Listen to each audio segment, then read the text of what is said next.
Good morning. I will now call to order the December 1, 2022 Clackamas County Board of Commissioners business meeting. Administrator Gary Schmidt, would you please take the roll?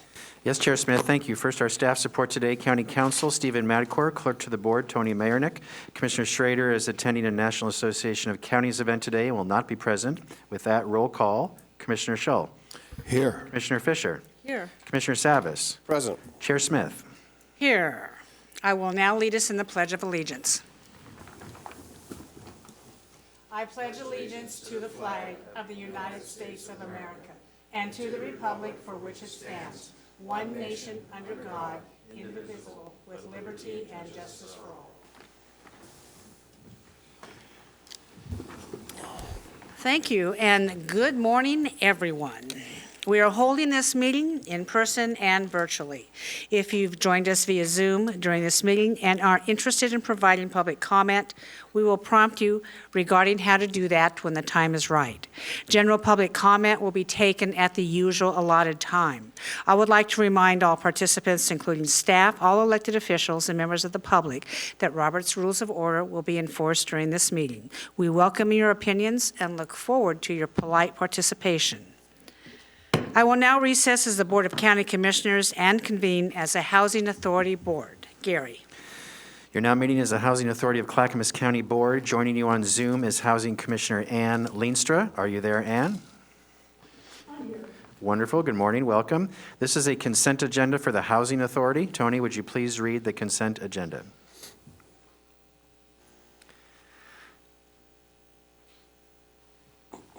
Housing Authority Consent Agenda. Item 1, approval of personal services contract with Providence Portland Medical Foundation for mobile and or site-based outreach and engagement services for residents experiencing homelessness and assignment of the contract to Clackamas County. Contract value is $180,000 for 7 months. Funding is through Metro Supportive Housing Services Funds. No county general funds are involved. Item 2, approval of a personal services contract with the Immigrant and Refugee Community Organization for mobile and or site-based outreach, engagement, and supportive housing case management services for residents experiencing homelessness and assignment of the contract to Clackamas County. Contract value is $727,140.99 for 7 months. Funding is through Metro Supportive Housing Services Funds. No county general funds are involved. Item 3, approval of a personal services contract with Up and Over LLC for mobile and or site-based outreach and engagement services supporting supportive housing case management and on-call emergency services for residents experiencing homelessness and assignment of the contract to Clackamas County. Contract value is $262,603 for 7 months. Funding is through Metro Supportive Housing Services Funds. No county general funds are involved. Item 4, approval of an intergovernmental agreement with Clackamas County for on-call property management, maintenance of the Veteran Village property. Contract value is $50,000 for 5 years. Funding through Metro Supportive Housing Services Funds. No county general funds are involved. Item 5, approval of an amendment to an intergovernmental agreement with Home Forward to provide resident services and supportive housing case management at Tukwila Springs and an assignment addendum to transfer the agreement to Clackamas County. Amendment value is $590,389.89. Total agreement value is increased to $3,134,460.13. Funding is through Metro Supportive Housing Services Funds. No county general funds are involved. Item 6, approval of an amendment to the annual contributions contract with the U.S. Department of Housing and Urban Development for funding flexibility for the Moving to Work program. Amendment has no fiscal impact. Contract value remains at $19,151,246. Funding is through the U.S. Department of Housing and Urban Development. No county general funds are involved. Madam Chair, that concludes the list. Thank you. Does any commissioner wish to pull anything off the consent agenda for the Housing Authority? Hearing none, and I'll entertain a motion. I move we approve the Housing Authority consent agenda. Second. Commissioner Ann Leenstra has moved we approve the Housing Authority consent agenda, and Commissioner Fisher has seconded that motion. Any further discussion? Seeing none, Tony, please take the poll. Commissioner Leenstra? Aye. Commissioner Shull? Aye. Commissioner Savas? Aye. Commissioner Fisher? Aye. Chair Smith? Aye, motion passes 5-0. Thank you very much, Ann Leenstra, for your vote. You're welcome. I will now adjourn as a Housing Authority Board and reconvene as a Board of County Commissioners. Gary, you're up. Whoa, next is the consent agenda for regular county business. Tony, would you please read the consent agenda? Elected officials, item 1, approval of previous business meeting minutes for the Board of County Commissioners. Item 2, approval of a public body work order contract with DePaul Industries for entrance screening personnel at Clackamas County Court facilities. Contract value is $687,992.64 for 7 months. Funding is through budgeted county general funds for the Clackamas County Sheriff's Office. Item 3, approval of an intergovernmental agreement with Clackamas County College, Clackamas Community College, to provide general educational development instruction at the Clackamas County Jail. Contract value is $98,487 for three fiscal years. Funding is through the Inmate Welfare Fund account. No county general funds are involved. Juvenile, item 1, approval to accept the Edward Bryan Justice Assistance Grant Program local solicitation for fiscal year 2022. Grant value is $52,400. Funding is through the U.S. Department of Justice. No county general funds are involved. Disaster management, item 1, approval to apply for a 2022 Building Resilient Infrastructure and Communities grant from the Federal Emergency Management Agency, an amendment of the cooperation agreement with Portland General Electric for the Mount Hood Corridor Resiliency Project. Grant value is $50 million with a $12.5 million match. Funding is through the Federal Emergency Management Agency with matching funds provided by Portland General Electric. No county general funds are involved. Tourism, item 1, approval of a board order authorizing a lease with the Hoodland Senior Center for county-owned property located at 65,000 East Highway 26, Welch's, Oregon 97067. Lease value is $24 for 2 years. Lease payments will be funded by the Hoodland Senior Center. No county general funds are involved.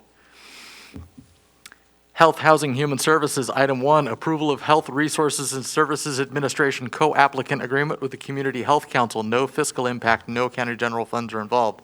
Item 2, approval of an assignment addendum from the Housing Authority of a personal services contract with Providence Portland Medical Foundation for mobile and/or site-based outreach and engagement services. Addendum has no fiscal impact. Contract value remains at $180,000 for 7 months. Funding is through Metro Supportive Housing Services Funds. No county general funds are involved. Item 3, approval of an assignment addendum from the Housing Authority of a personal services contract with the Immigrant and Refugee Community Organization for mobile and/or site-based outreach and engagement and supportive housing case management services. Addendum has no fiscal impact. Contract value remains at $727,140.99 for 7 months. Funding is through Metro Supportive Housing Services Funds. No county general funds are involved. Item 4, approval of an assignment addendum from the Housing Authority of Clackamas County of a personal services contract with Up and Over LLC for mobile and/or site-based outreach and engagement services and on-call emergency services. Addendum has no fiscal impact. Contract value remains at $262,603 for 7 months. Funding is through Metro Supportive Housing Services Funds. No county general funds are involved. Item 5, approval of an intergovernmental agreement with the Housing Authority of Clackamas County for on-call property maintenance at the Veterans Village property. Agreement value is $50,000 for 5 years. Funding is through Metro Supportive Housing Services Funds. No county general funds are involved. Item 6, approval of an assignment addendum from the Housing Authority for an intergovernmental agreement with Home Forward for resident services and case management at Tukwila Springs. Addendum has no fiscal impact. Contract value remains at $3,134,460.13 for 5 years. Funding is through Metro Supportive Housing Services Funds. No county general funds are involved. Item 7, approval of an amendment increasing funding and extending the duration of a contract with El Programa Hispano Católico, providing supportive housing case management and housing navigation placement services.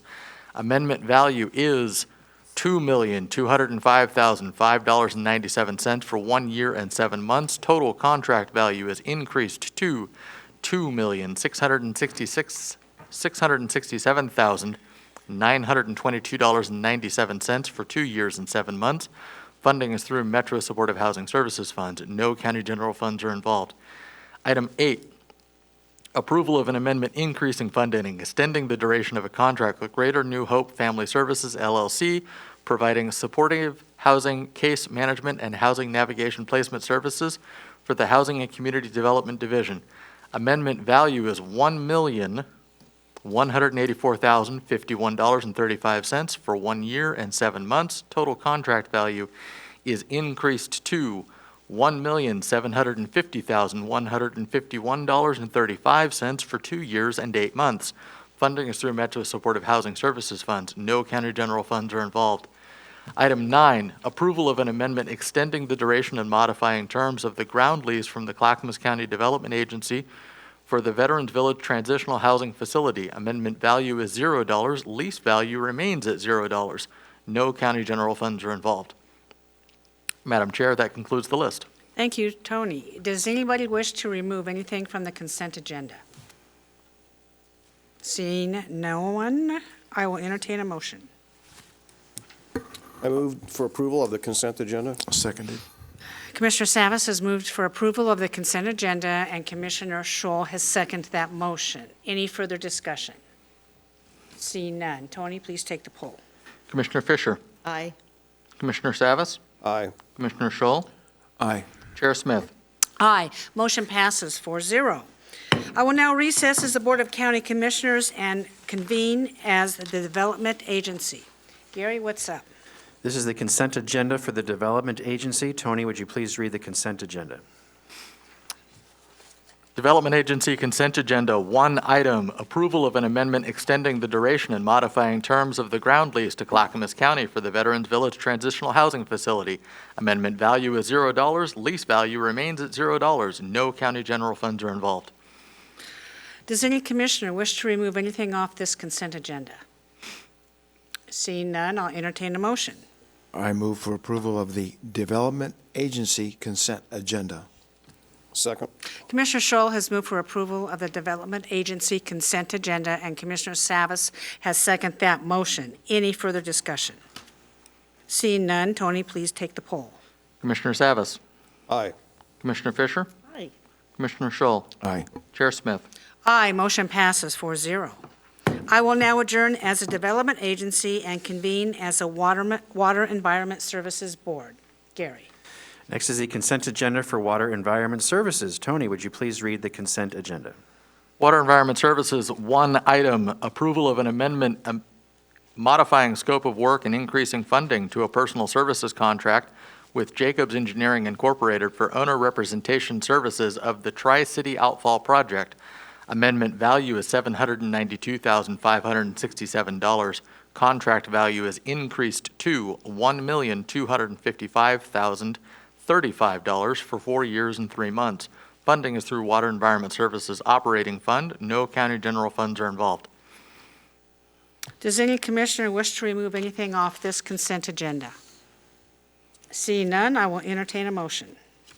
I move for approval of the Water Environment Services consent agenda. Second. Commissioner Savas has moved for approval of the Water Environment Services consent agenda. Commissioner Fisher has seconded the motion. Any further discussion? Seeing none, Tony, would you please call the poll? Commissioner Fisher, Aye. Commissioner Savas, Aye. Commissioner Scholl, Aye. Chair Smith. Aye, motion passes 4-0. I will now adjourn as a Water Environment Services Board and reconvene as a Board of County Commissioners. Holy cow, we're just zipping through all this stuff.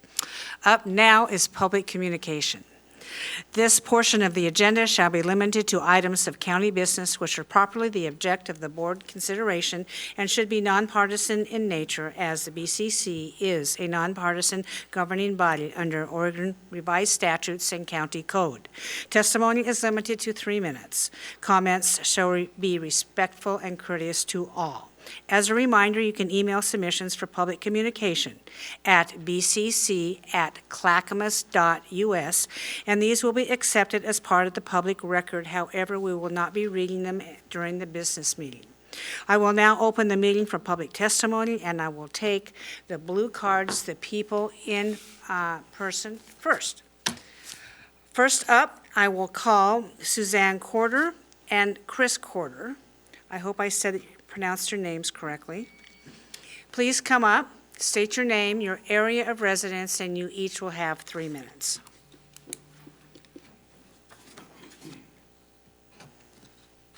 Good morning, thank you. I'll pick this up. My name is Suzanne Corder. I live out in the rural area of Boring.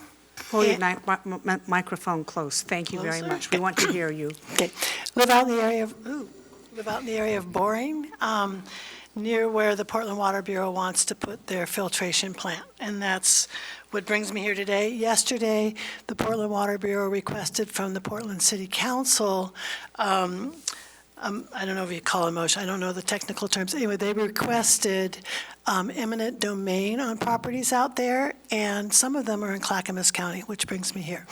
I gave out a little handout which shows the ones in Clackamas County.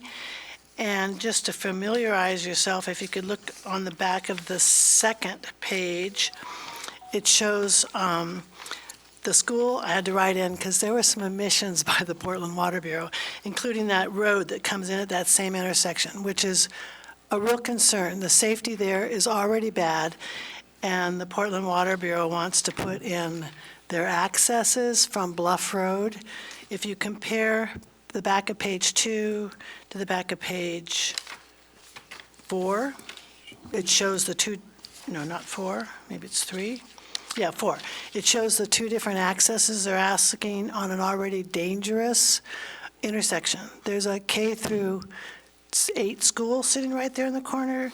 There's a hairpin turn coming off of Bluff. Bluff is the one that kind of continues diagonally there. Cars easily go 50 miles an hour on Bluff. I think the speed limit might be 45, and you know people don't stick to that. And there's another street there that they omitted, which is Southwest 362nd, that all comes in there together. I mean, it's a crazy intersection, and now they're asking for easements, and this is where you guys come in, or easements onto Bluff as an access, and then also the straight easement right next to the school. So basically, they're going to take a bad intersection, make it worse, bringing in 150 trucks a day for this project. That's their access to the project. So I guess what I'm asking is wherever you can, really pay attention to what they're asking here. They're putting applications in for land use. They said yesterday by the end of this year, and I don't know if it can, pertains to this or what it pertains to. They're bringing all their stuff to Clackamas County right now. So that's a real concern, asking for eminent domain on a project that's not a viable project yet. They don't have the land use for the actual placement of the facility, and they're asking to take people's land. It's very concerning. People don't have much of a pushback against a big institution like that. But it's Clackamas County, and we live in Clackamas County.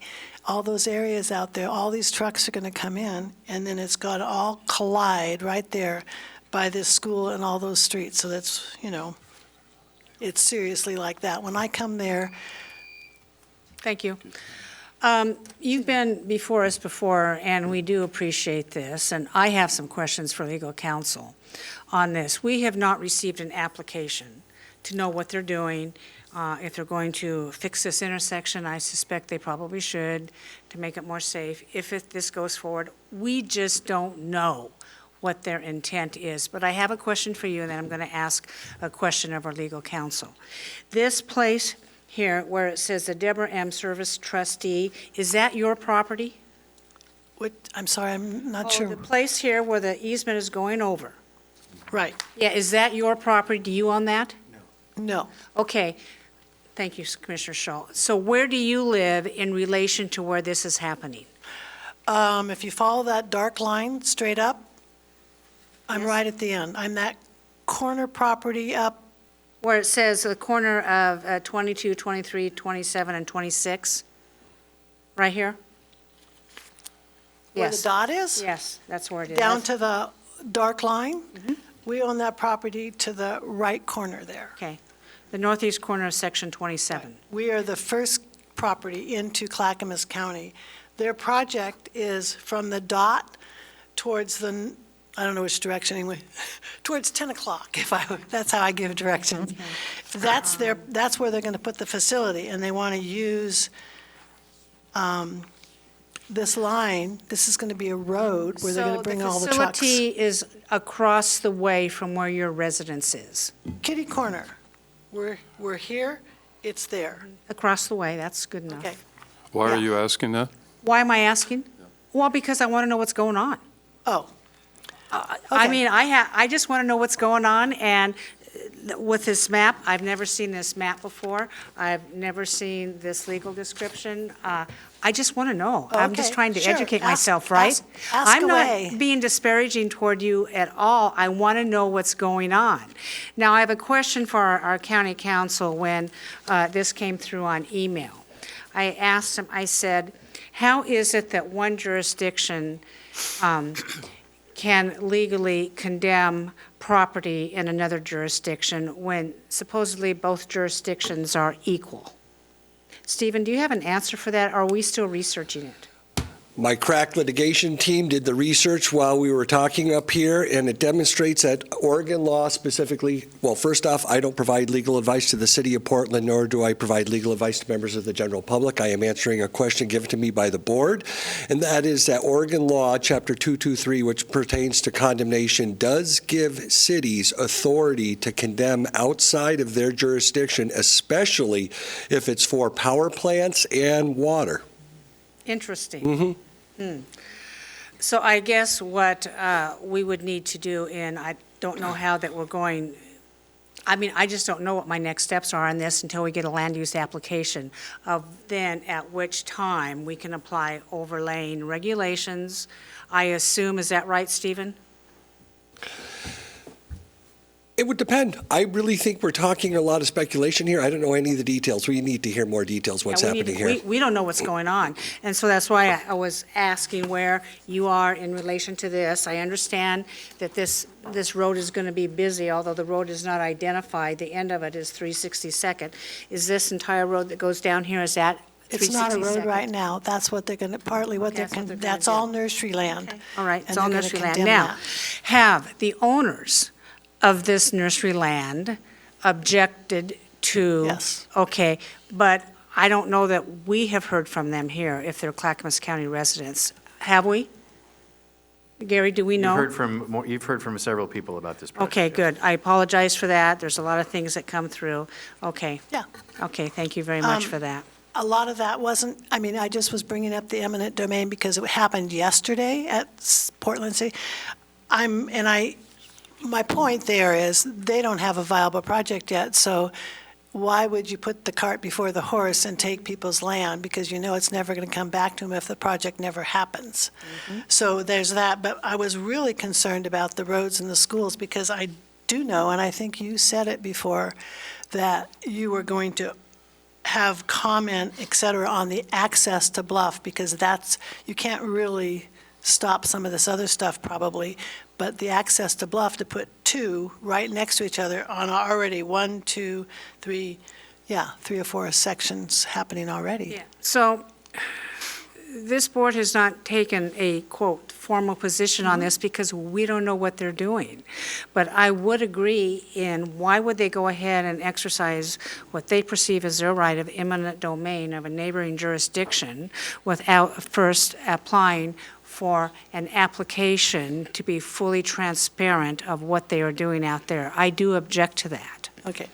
That's just my personal opinion. Other commissioners may want to weigh in on that. My take is omission has been a big deal. That's why I had to draw in that 362nd. Yeah. They didn't do it, but I mean, I drive that corner all the time, and it's there. They didn't notify or didn't mark down that that little square was a school, a K through 8 school. My personal perception is they omit a lot of things. When we've asked for traffic reports and stuff out there, they give minimal, and then the fire district has to ask for more, and they still haven't gotten more. So it doesn't surprise me at all that the Clackamas County doesn't really know what's going on out there. Okay. But I do know that the road thing is coming, land use is coming, and they're pushing hard to get those things through without people really notifying. I mean, we didn't know this was going to happen at city council until 2 days ago. Yes, that is quite disconcerting. I understand why you're here. Now, County Council wants to make another comment. I just Stephen. wanted to report that Director of Transportation Dan Johnson tells me that we have not received an application for anything related to this project. Yeah, we have no idea what they're going to do. We can only speculate, correct? Yeah, and they just announced at the Portland City Council yesterday, we expect to have that all in by the end of this year. Okay, so that's good. Anyway, Yeah, of I just course. wanted to give you the heads up. It should be coming, probably not as timely as all of us would like, but we would like you to really consider the safety and their push into Clackamas County because all And we those- will. Thank And you. we will consider the safety. Okay. And we will consider Clackamas County citizens' rights, you can be sure, when we know what to object to. We don't know what to object to, or we don't know what to regulate. We don't know what the overlays are going to be, and there's a lot of considerations. You were right. Concerns. Commissioner Thank Savas, you. you're up. Yeah, I just had one question, and it's just clarity. Where is the Multnomah County line? Where's the Clackamas County line? Okay, if you go to the back page, I'm just saying that because it's easiest to see, the top line, under Exhibit B, the top line is the county line. So they've chosen to put this facility in Multnomah County, right on the county line. Okay, so where it says Exhibit B, that's Clackamas County. Below that No. line, This line, everything above is Multnomah, everything below is Oh. Clackamas. okay. And all of this, from right where they want to put the facility over here on the left side of the page, all of that is nursery land. And so they're taking away ag land to do some of this. They're influencing ag land, what they can use and not use as far as chemicals for, taking care of the trees out there. The school, the busy road. Bluff is a busy road. I've lived out there for a number of years, and it's getting busier and faster. So, anyway, a lot of concerns, and so thank you for any help you can do to save our county. Chris, you're up. Thank you very much, Suzanne. Chris, you're up. Thank you. Yeah, I'm Chris Corder. I live in Boring, Clackamas County. First, let me just explain why I asked you if you were concerned about, where we live. I'm not here just worried about my house. I want to make some comments about this whole community. Sandy, Boring, Clackamas, the whole area that you guys are partly responsible. Everybody's responsible. All the citizens here are responsible for safety in our community. But you guys are the leaders. And so that's why we're here. That's why I'm going to talk about safety for a minute. First of all, it's wonderful to live here. You guys know that. We know that. What a great place to live. And we want to keep it that way. And there is no way, it's impossible for the Portland Water Bureau in their proposed 100-acre industrial facility to build that project with 150 to 200 trucks per day coming in and out of there. It's not just that one little intersection. Boy, they chose a good one, 20 feet from a school. But anyway, it's way more than that. They're going to be coming from they're going to have chemicals in these trucks, concrete, earth, taking out residue material, getting it out, and it's going to be coming probably from, we estimate Estacada and parts west, Gresham. So all the roads, can you imagine coming in on 212, all these trucks, coming down Highway 26 through Sandy, coming through on Bluff, coming through Dodge Park. It's a looming disaster. You don't have to wait for an application to understand what's coming down the pike. So here's what was concerning about the Portland Water Bureau. This is stuff that they pull. They have to do in their land use, they have to provide a traffic and safety report. I've seen the map. The map is like this. There's 8 schools in our area here that are going to be involved, probably more, but in that community that are going to get trucks barreling through there with all the parents driving, kids driving, and all that stuff. Their little map shows one of those schools, that Oregon Trails Academy, where the intersection. That's it. That was their area of concern. And that's what they do all the time. They answer the questions like this. They don't ever They don't want you to know what's the huge impact is going to be, because it's going to be devastating to our communities. You can't mitigate 200 trucks a day. You can't do it. It's impossible. There's so 7 of those 8 schools, one of them's on their Please map. finish, sir. Wrap up, please. Okay, this is it. The Fire Board, I know it's not in Clackamas County, but Fire Board District 10, and it borders Clackamas. They're getting ready to file a report to the land use saying they won't be able to handle the emergencies. Okay, thank you. Pretty significant. Thank you. Stephen, what's our procedure on this? Can we take any action until a permit has been submitted for this board to take any formal action? I think we could probably do some outreach, but I Okay. mean, like I said, we haven't had an application. I'm not sure what application would be submitted to the county itself, but I would presume that somebody should be in touch with the city of Portland to see what their eventual plans are. And who would take lead on that, on our staff? Oh, I get to assign it? Yes. I think we do need an assignment on this. I'll I talk to think Gary about it afterwards. We'll make Department sure of somebody. Transportation and Development, we need a person, we need to know if indeed 150 trucks are going to come down here. We need to know the impacts of the school, we need to know the impacts of the road. We just don't know. So I know that what you have brought us is vital information, but we don't know what we don't know, okay? Thank you very much for coming forward with this. Thank you. Next up is Corey Connors. Please come forward, state your name, your area of residence, sir, and you have 3 minutes. Thank you so much. My name is Corey Connors. I'm a Clackamas County resident for my whole life, born in Portland, Oregon, and live in Oak Grove area. I'm the board president for Cascade Heights Public Charter School, and I'm here to talk to you guys about Project Turnkey, which is, can I assume that you know what Project Turnkey is? So I don't have to explain it. We are very concerned with Project Turnkey taking over hotels near our school and consider it a significant safety concern for our 256 students at our K through 8 school.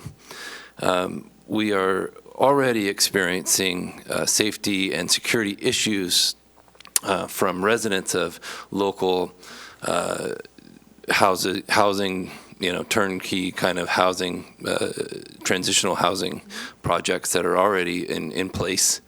And this would be hundreds possibly of new residents to the area. And we would like to consider the safety and security of our students and staff and consider voting no on Project Turnkey, please. Thank you very much for coming Thank you so forward. much. Appreciate it. Up next, Scott Klein, please come forward, state your name, address, and you have 3 minutes.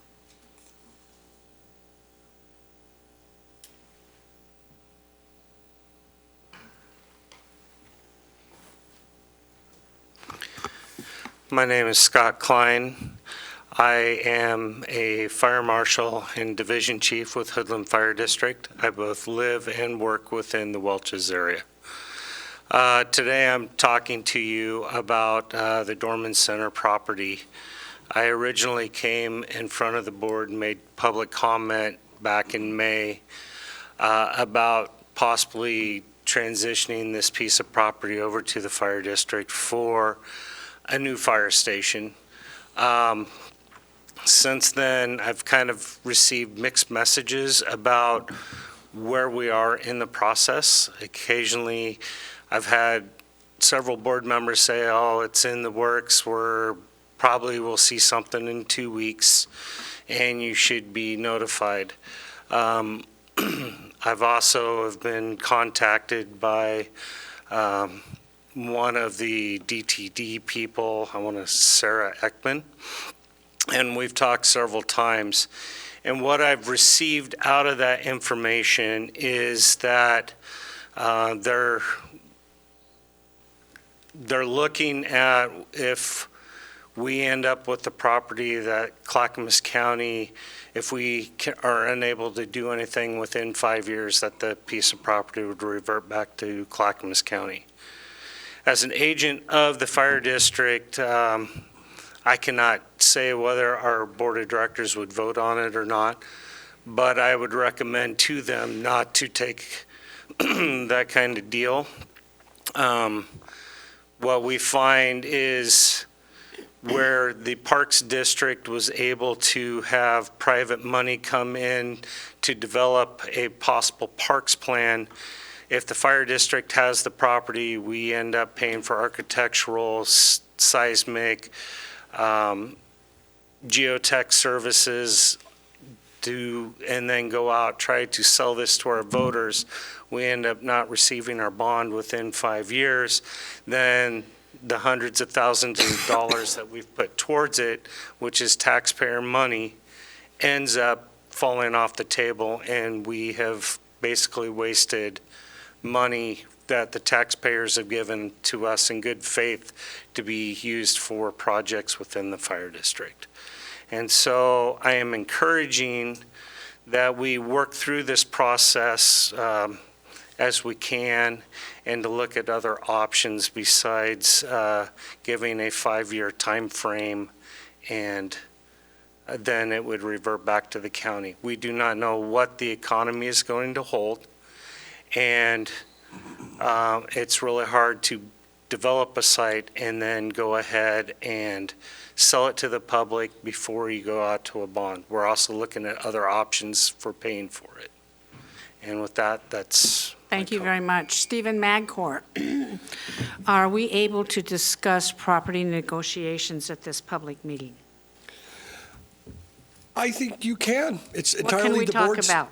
It's the board's discretion, and the question was the fire district wanted the board to transfer this is the Dorman Center property, is that correct? Yes. And we it's- did make them an offer. And how valuable was this property? I don't remember. What was the assessment value on this, Gary? Over $1 million. Over $1 million property. We do have somebody else interested in it. Now, since we're able to discuss this, this is my concern. This is an asset, it's a public asset owned by the taxpayers of the county. I would love to see a fire station built on it. However, I do think that if we were going to transfer this property, whatever that looks like, the fire department needs to give the taxpayers of Clackamas County an assurance and a timeline that you will indeed build a fire station. I wouldn't do that for anybody.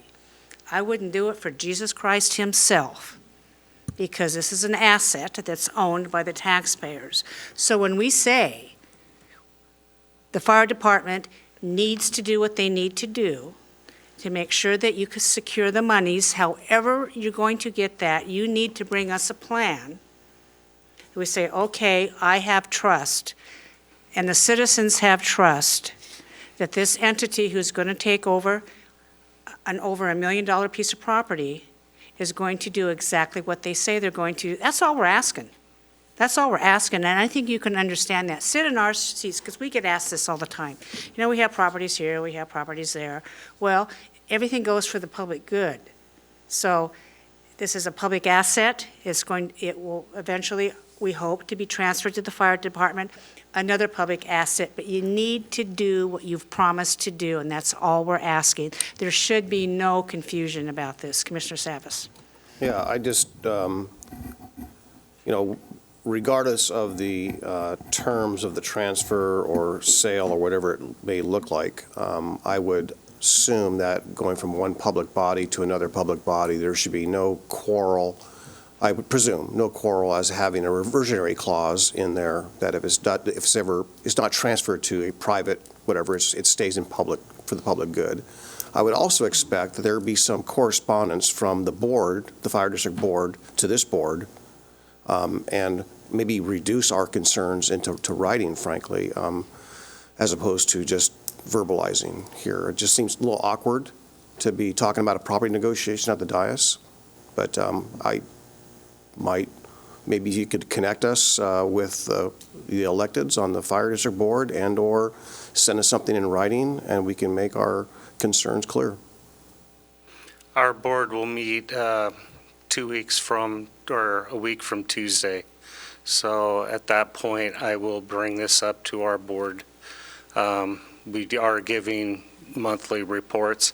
Actually, I do have one board member that is present here in this meeting, and she will also be present at that meeting. Yeah, I would just say that in 12 years of being here, I don't recall having this kind of a conversation from jurisdiction to jurisdiction about a property negotiation. Yeah, it's Just very seems awkward. Just seems awkward. Okay. Also, when the board, we discussed this in our executive session, and that's provided for by law, and it's very private, property negotiations are exempt. Now, when we discuss this item in executive session, the board will send out county employees for points of clarification, to ask you questions, because we need more information. And it's very helpful if you would, when you're dealing with the county employees, if you would tell them exactly what they're asking. Whether, yes, we can do this, no. So when you say, Sarah Ekman or whomever goes out, that's really, those are our emissaries reaching out to you to get the information. So it's important that we exchange this information, the lines of communications are open, and expectations do need to be met. Yeah, and Sarah and me have had a couple good in-depth conversations about it. I've also worked with her previously when she was in disaster management, and so I have a very good working relationship with Ms. Ekman. And we like Sarah too, she's great, thank you. Thank you for coming forward, but this is a property negotiation, and it's really best not to have happen at this dais, although when the deal's done, of course, we bring it to the public and say, but it can get dicey, as you can understand. Thank you very much, Scott Klein, for coming forward. Thank you, ma'am. Up next, Paul Edker.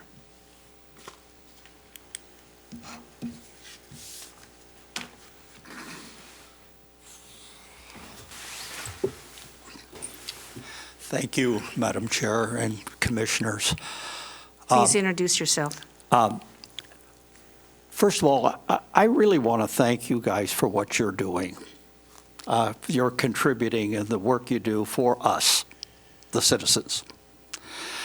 I also want to thank you for allowing me to be on a board like a community action board for the county. But one of the things I would like to say, and I've been on the Transportation Committee and I'm on the Veteran Advisory Committee, is that there should be greater outreach going to these citizen boards. I'm a retired businessman. Yeah, I'm a veteran, but in my heart, I care about a lot of different things, and I care about people and about this county, businesses. I was a business person. But I don't think we're really interacting as well as we could with the citizens community to bring our expertise and thoughts. I want to see an ROI on most. When I hear you talk about return on investment, to me, that's a critical thing. That's part of my life. But also want to come, I'm also on this vote before tolls. I hear you talk about diversion and what is going to happen, and I know that your letter to the governor that you're putting together. All I can tell you is that this vote before tolls petition, which is nonpartisan, might be our only way to take some of the, excuse me, I don't like to call them, but idiots that are in legislature, excuse me, I didn't say that, but they don't understand the disproportionate effect that this is going to have on Clackamas County and our businesses and our economy. They don't understand the loss of safety.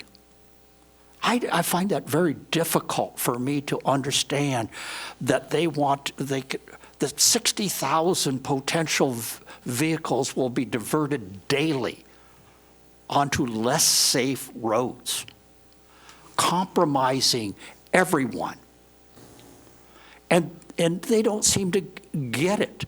And I find that difficult for me. And this is one of the reasons why this initiative petition just has to be get the signatures so that the people have a vote on it, because it's like I sent out to you that what Clark County, Washington did in they came out solidly against tolling.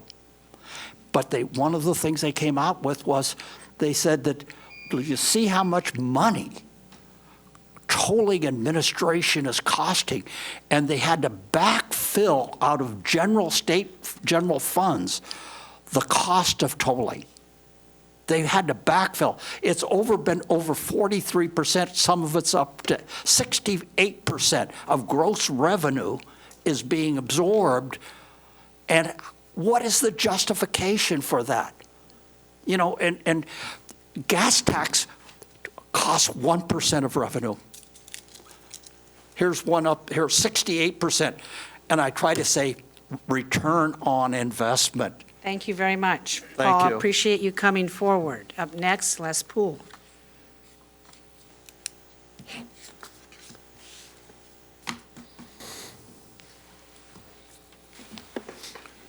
Good morning again, Commissioners and Chair.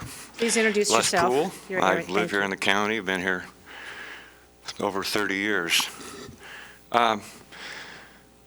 As one sits in the audience, if you listen closely to the speakers, if you come as often as I have, and I've been participating for about 12 years, almost every week, and there's a recurring theme and a recurring message, and that is folks are very concerned about our economic future, as they should be. They're very concerned about government spending. We're at a tipping point economically.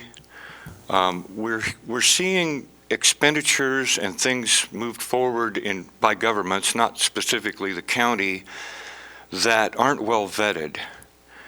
And I look at the comments from the first two speakers, and what did we hear? Well, it seems clear that no one really knows quite what's going on. And I'm referring, of course, to the lack of public awareness and, frankly, lack of information to the county from the Portland Water Bureau. And yet they're moving forward. They're looking at condemning property. And I would segue that into some things that have occurred here in the county, and currently one of those things is Project Turnkey. If you inserted Project Turnkey into the quarter's comments, the folks that spoke earlier, a lot of it's the same. Well, we're not sure, and gee, we've got this money, we need to spend it. And yet we have so many unanswered questions. Project Turnkey 2.0 is not the same as the original version. 2.0 allows jurisdictions to purchase facilities other than motels and hotels, and I don't think that's been considered in the rush to acquire one of the hotels in the Clackamas Commercial District.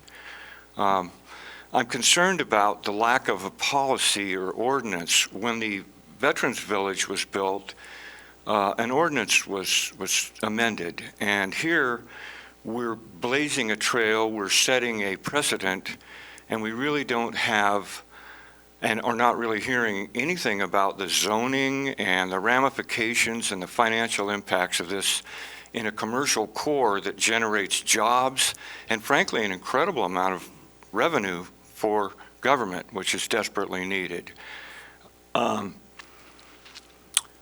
Project Turnkey 2.0 also allows the county or any jurisdiction that's wants to participate to apply for a grant when they don't have a property.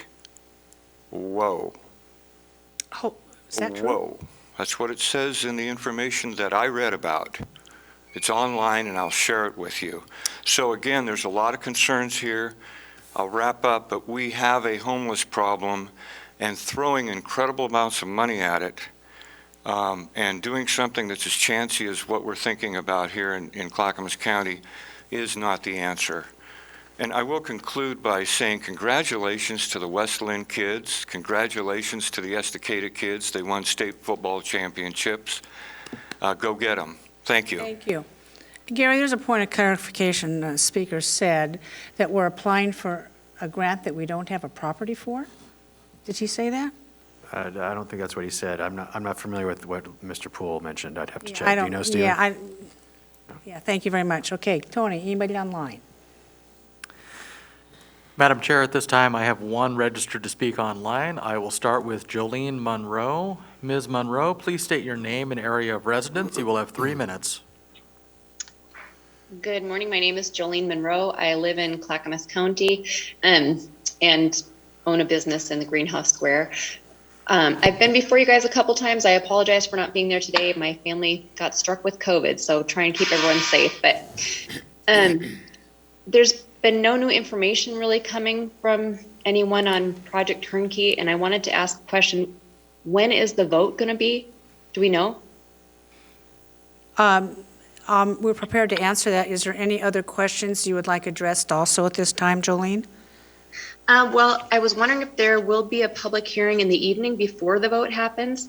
And then my other question, because it hasn't been answered previously, was what happens after 90 days if the residents are not compliant or ready to move on? Do they get extended? We haven't really seen your policy or the policy of the Housing Authority on what the concrete plan is for this Project Turnkey. Thank you, Jolene. We're going to attempt to answer your questions. I don't understand what the 90-day timeframe means, but Gary, can you address what her questions are? Yes, so Commissioners, you have not chosen any particular sites to apply for Project Turnkey 2.0. You're reviewing possibilities. You've not made a formal decision yet. You will make that decision in public when you do. Once you make that decision, there's still a long process with the state for due diligence, public outreach, before it is a final decision for the state to award you the money, because if they don't award you the money, you're not going to move forward, I assume. But if they do, Correct. Then you'll make that final decision 2 or 3 months after you decide on a site. So there's a long process ahead. Our staff has it discussed, and I believe it's online, but I'd have to confirm what will happen once you choose a site, the type of services we provide, the work that our staff would do. That has been identified. I have to confirm if it's online. It may not be. But there's still a long process. Once you pick a site, the state still has to do their work before the final project is awarded. Oh, we, just so you know, and I think this might be frustrating for residents. Look, property negotiations, we had a perfect example of the fire chief. We cannot come out and talk about every little detail of property negotiations because there's a lot of stuff said. And then we're provided by law to do that. All jurisdictions across America get that because we don't know where we're going with this. Now, Project Turnkey came to us, a year ago. We did not do it, and it's available again from the Oregon Legislature. It is a grant that we apply for once a property has been identified. We have been considering properties. We have identified a whole host of properties. Some work, some don't. We have not made yet a final decision on what that's going to look like, just so you know. And when we do, like Gary says, we'll put it out there and folks can have an opportunity. Commissioner Savas? Yeah, I just wanted to say, I think 3 weeks ago, when this was last brought up, I think I made the statement along the lines of we're in the exploratory mode. We are not in the action mode, and that hasn't changed. We are still exploring properties. Thank you for that clarification. That's very good. Jolene, have you finished? She's gone. Could you answer the question about when the meeting would be? I think you mentioned We there don't could be know, one in Jolene. We December. don't know when the meeting is going to be because we don't know when we're going to make a decision. And properties are, we do not know that yet because we Okay. have not made a decision. Our next board meeting next Thursday is in the evening. And anybody can come and attend that. But I doubt if we'll know anything then either on this. Thank you. Tony, anyone else? Madam Chair, at this time, if there is anyone who would like to testify, please use the raise hand feature, and I will call on you in the order received. Madam Chair, I do not have any hands raised. Thank you. I will now close the public communication portion of this meeting, and Gary Schmidt, we're going to listen to you. However, I'm going to pass the gavel down to Commissioner Savas because I must leave for a very important meeting. I appreciate Commissioner Savas taking the leadership role at this time. There you go. Thank you, Chair Smith and Vice Chair, Acting Chair Savas. So next is County Administrator update. I like to use my time at these meetings to share good news about the work of our outstanding county employees. Today, I'd like to recognize our staff of our Transportation and Development team, in particular for their work that they did with our Building Codes Division. A resident named David wrote, stating, "I would like to take this opportunity to express my gratitude and praise for 3 exceptional Clackamas County employees. I had a home plumbing project that required a county permit, and I contacted the plumbing section of your Building Codes Division seeking help. My phone message requesting help was returned promptly. Over the next few days, 3 individuals from Building Codes went out of their way to assist me. They are Brad Wheeler, Shirley Cass-Crosby, and Kevin Drake. They are always right there with an answer or help. If I sent an email or left a voicemail with a question or concern, they immediately responded and helped me solve the problem. Without their assistance, I doubt I would have gotten my permit. I am a baby boomer and a disabled veteran. All of the new online application processes can be foreign to those of us who grew up and worked using pen and paper to complete our jobs. Please accept my deepest gratitude for all the help and assistance of these exemplary employees." So thank you to David, who wrote the note, and thank you to Brad, Shirley, and Kevin, our employees in Transportation and Development. Next, in Clackamas Water Environment Services, the Assistant Director of that district, Ron Warenga, recently received the 2022 Stormwater Professional Excellence Award by the Pacific Northwest Clean Water Association. This award recognizes outstanding performance, professionalism, and achievement in stormwater design, stormwater management, watershed management, and contributions beyond the call of duty. So congratulations to Ron for your excellent work here at Clackamas County. Finally, Commissioners, as Chair Smith said, next Thursday, December 8th, you will have an evening business meeting at 6 p.m. right here in this very room and on Zoom for those who can't attend in person. That is my report for today. Back to you, Chair Savas. Great. Thank you, Gary. Now is the time for Commissioner Communication, and first up is Commissioner Fisher. Yeah. Thank you, Paul. I don't have a lot to report, but Monday morning, there was going to be a very long meeting with the Metro Oversight Committee for Homeless Services, where the 3 counties are going to come and present their reports, their annual reports from the last fiscal year. The press has already been talking about these reports. There's been some articles already. They're in our news digest that we get every morning. If commissioners have any questions that they want to pose, feel free to submit those. I do know that the 3 chairs of the 3 counties issued a joint letter that we all got a copy of that was submitted as comment to the annual reports for the Metro Oversight Committee. My hope is that the Oversight Committee really focuses on the Built to Zero framework, which doesn't have the goal of measuring necessarily how many people that are homeless have been served, but how well and how effectively we are reducing homelessness. That is the goal of the homeless services measure, and that is been a topic of conversation with that oversight committee, but they don't quite have the path on, from their view, on how they're going to implement that at this point. But there'll be good discussion on Monday, and I'll let you know how that goes. Great. Thank you, Commissioner Fisher. Commissioner Schull. Yes, good morning, Clackamas County. On the economy, decisions made in Washington, D.C. affect what happened in this county, and it makes it very difficult for us when we have trillions of dollars in deficit spending that required raising revenue through bond sales, which the Federal Reserve purchases with added printed money. Now you have more printed money chasing the same goods and services, and you get inflation. So that's what we're dealing with here in Clackamas County. In recent history, inflation has been brought down through reducing regulations on business, or raising interest rates, which is what's happened, but we're hoping the federal government will also reduce barriers on energy production, which, as you know, every time you get gas, will help reduce the cost of living here in Clackamas County. The county has to live in the shadow of these decisions made at the federal level, but we still must do what we can here at the county to support and promote a robust economy in Clackamas County, focused on the potential ability for our people to work, labor, make a living. So here pretty soon, we're going to start looking at our budget for the 23-24 budget year, which is going to require us to really tighten our belt to make things work, and hopefully to take whatever action we can to help reduce the stress our families have on their family budgets in Clackamas County. But we also have many new elected representatives to the state legislature, and we have some elected to the U.S. Congress.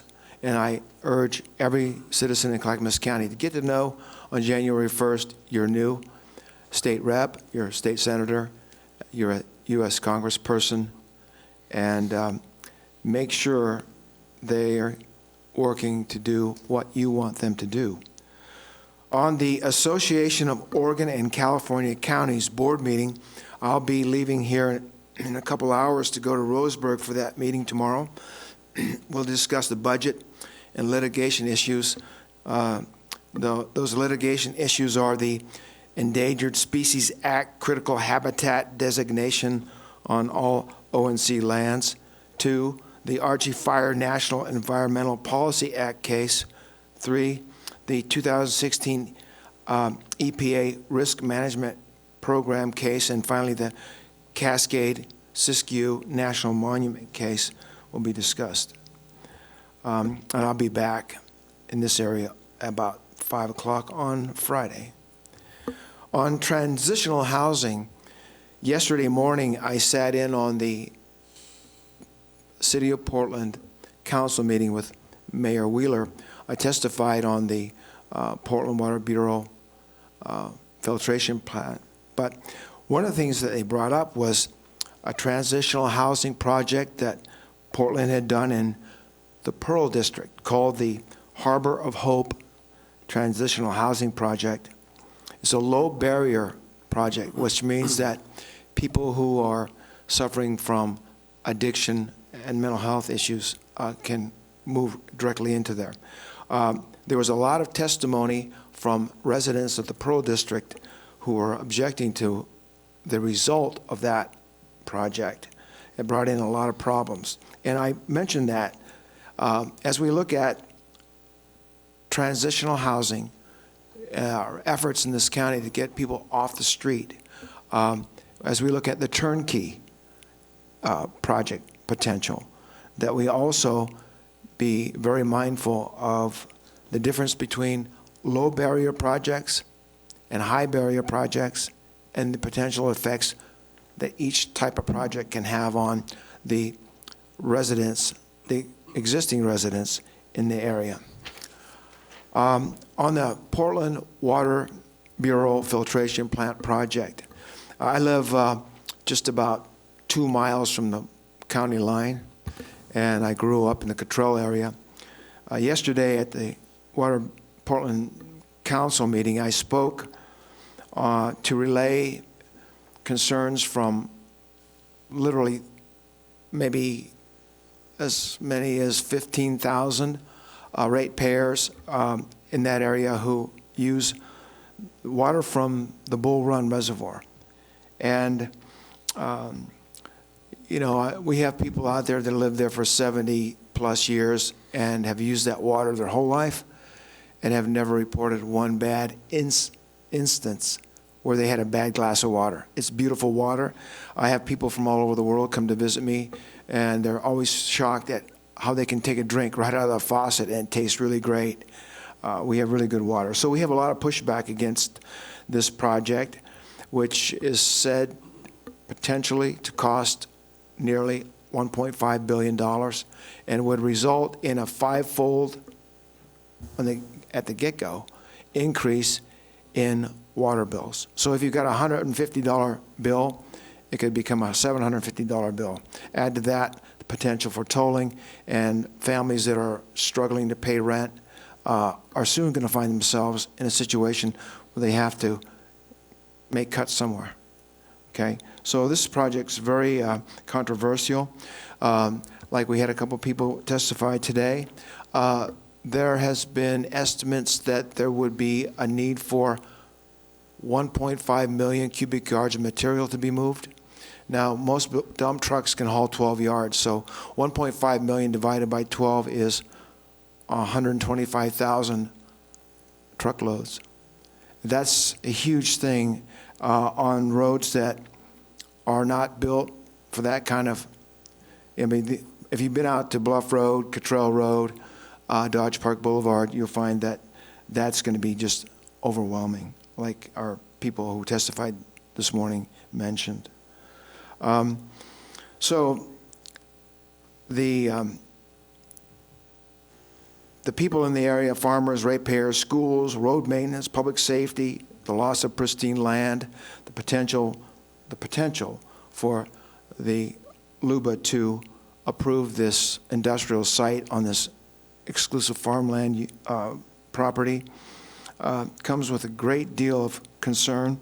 And I mention this for people out there who hear this to make sure they get involved and make their voices heard. Stay vocal. On tolling, we heard from Mr. Poole today and Mr. Edgar. I've mentioned many times my concerns about tolling on the finances of our businesses and families is potentially going to be very expensive. So again, tolling is not a sure thing on I-205 yet, but ODOT, bureaucrats from Salem, are pretty intent that it will come. And the only way we can fight back against tolling and what I consider to be a very inefficient means of taxation is for everybody to get involved. See votebeforetolls.org. Get a copy of the petition if you so desire, and get involved and make it happen. There's nothing better than a lot of people of the county getting involved. That's when things happen. On the Dorman property in the Hoodland Fire District, there is a great need for a new firehouse. The Hoodland Park District measure failed in the primary this year. There's been discussion between the fire district and the people who were on the committee for the park district to work together to build a kind of a hybrid firehouse that would have some elements for civic actions there. And I think this is going to be a great thing. So I do hope that we can see this project put together for the benefit, the safety of all the people in the Hoodland area. And finally, a thought for the day. As our residents in Clackamas County look ahead to a possible recession and to potential for continued inflation, I believe that this is time that government at all levels needs to really look at the family, to reduce financial pressure on the family, to improve the economy, to allow for greater chances for people to achieve their dreams through their own hard work and labor and personal responsibility. Now, we live in a state where the percentage of people who are dependent on government is growing. But we need a situation where people can work hard, labor, and begin to see the potential for their dreams to come true, for their potential for housing needs to come true. And so I leave you with this thought for as we draw near to the end of this year, that In 2023, we have another chance to work with our state legislature to maybe reduce land use restrictions and provide us an environment where our people can work, our families can thrive. And one final thing on getting back to the turnkey issue that Mr. Connor spoke about. Again, I'm concerned with doing what we can to move the unhoused off the street and into some security in the way of housing without compromising neighborhoods, security, and like Mr. Connor said, the security and safety of our kids. We need to balance all these things. Thank you for your time and have a good day. Great. Thank you, Commissioner Scholl. On that note, I'll just kind of segue a little bit. I've been watching a lot of what Portland's been discussing regarding housing, and I had noted yesterday that Mayor Wheeler's plan, Mayor Wheeler from Portland, Mayor Wheeler's plans for the housing specifically outlines that these 6 sites and the dollars going towards them will not be in neighborhoods and some other criteria. I didn't catch exactly what was all on the screen, but I did catch that element as well. So I think there's some good ideas in there. I'm anxious to see how they implement that and how they handle both high barrier and low barrier populations as well. So thank you for that. I do want to talk just briefly about mentioned Mr. Edgar mentioned the tolling. I don't know how many conversations I had yesterday on tolling with organizations and jurisdictions and people that I know regarding tolling. So the activity right now has been increased significantly as a result of ODOT's outreach efforts. They're having meetings almost all the time, and it's generating a lot of concerns and questions. And frankly, the more they put out there, the more confusing I think it gets for people. So I have been doing a lot of clarifying because there's a lot of misunderstanding as to the details of this, and it's just been overwhelming. On Monday, I wish I could attend the meeting Commissioner Fisher is going to, but on Monday I will be at the 3rd Regional Tolling Advisory Committee meeting. It's a new committee being put together by ODOT, and we will be discussing the charter, we'll be discussing some of the goals and what the committee's purpose is. So that's a 2.5-hour meeting, and it's usually well attended, and I'll bring an update to you all next week. Also, want to recognize that we are other concerns with regards to our budget are also surfacing, and I appreciate that, bringing that up, Commissioner Scholl, as well. Very concerned about how we navigate what reductions and how that affects the people we serve in the Clackamas County. So stay tuned. We have a lot of work to do. It's going to be a very difficult 2023, I'm sure. I do want to also mention this time of year, it's December 1st. And there's a lot of food drives, there's a lot of community efforts, there's a lot of people that are giving. I appreciate, I know the board appreciates as well, how much compassion our community has in trying to feed the hungry, especially this time of year. To hear that a lot of these organizations are seeing more demand than ever before and seeing their food resources diminish in those warehouses where they're giving out. They need, and my dear wife indeed has also contributed as well, even recently. So we are going to ramp up our efforts as well personally in our household to help others. So I just want to keep everyone's mind on that. That is a very trying time, and the resources out there to feed folks in this region are just tremendous. More unprecedented demand for food. So for lack of any other business, I will adjourn this meeting.